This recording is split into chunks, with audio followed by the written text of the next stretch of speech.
রুকু থেকে উঠে কোন দোয়া পড়তে হয়?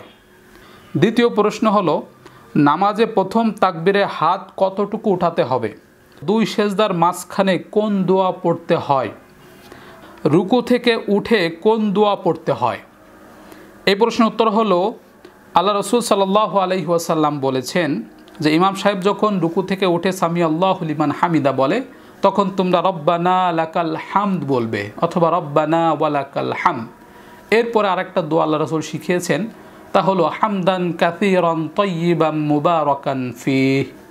আপনারা যদি এটা মুখস্থ করতে পারেন তাহলে রুকু থেকে উঠে যখন সোজা হয়ে দাঁড়াচ্ছি তখন রব্বানা লাকাল হামদ হামদান কাসীরান তাইয়িবান মুবারাকান ফীহ এটা পড়ে এরপর আল্লাহু আকবার বলে সিজদায় চলে যাইতে হবে।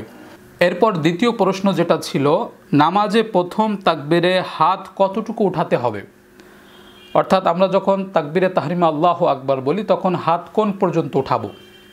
এই প্রশ্নের উত্তরে বলবো, আপনাদের বোঝার সুবিধার্থে আমি সহিহ বুখারী এবং সহিহ মুসলিম থেকে দুটি হাদিস উল্লেখ করব।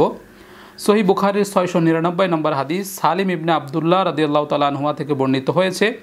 তিনি বলেন, আন্না রাসূলুল্লাহ সাল্লাল্লাহু আলাইহি ওয়াসাল্লাম কানা ইয়ারফাউ ইয়াদাইহি হাজওয়া মান কাবাইহি ইযা ইফতাতাহা আস-সালাহ। আল্লাহ রসুল সাল্লাল্লাহু আলাইহি ওয়াসাল্লাম যখন তাকবীরে তাহরিমা বলতেন তখন তার হাত এই কাঁধ বরাবর উঠাতেন। এই কাঁধের কথা উল্লেখ পাওয়া যায়।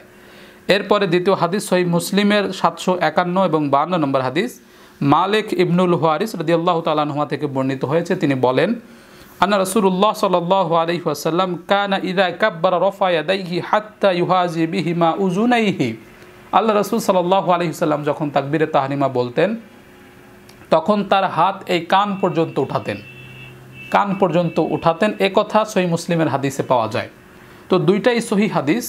তো এই দুইটা হাদিস বিশ্লেষণ করে আমরা যা বুঝতে পারি তা হলো নামাজে হাত উঠাতে হবে এই কাঁধ থেকে এই কান পর্যন্ত, অর্থাৎ এই কাঁধ বরাবর হতে পারে, একটু উঁচু হতে পারে, তবে কানের উপরে উঠে যাবে না। এই হাদিস থেকে সেটাই বোঝা যায় যে আমরা যখন আল্লাহু আকবার বলবো এই আঙ্গুলগুলো কিবলামুখী থাকবে এবং আঙ্গুলগুলো কানের উপরে উঠে যাবে না। এরপর প্রশ্ন যেটা ছিল, দুই সেজদার মাঝখানে কোন দোয়া পড়তে হয়? এই প্রশ্নের উত্তর হলো, দুই সেজদার মাঝখানে পড়তে হয় রব্বি গফিরলি, হে আমার রব আপনি আমাকে ক্ষমা করে দেন, রব্বি গফিরলি, অথবা রব্বি গফিরলি ওয়ারহামনি ওয়াহদিনি ওয়াআফিনি ওয়ারজুকনি।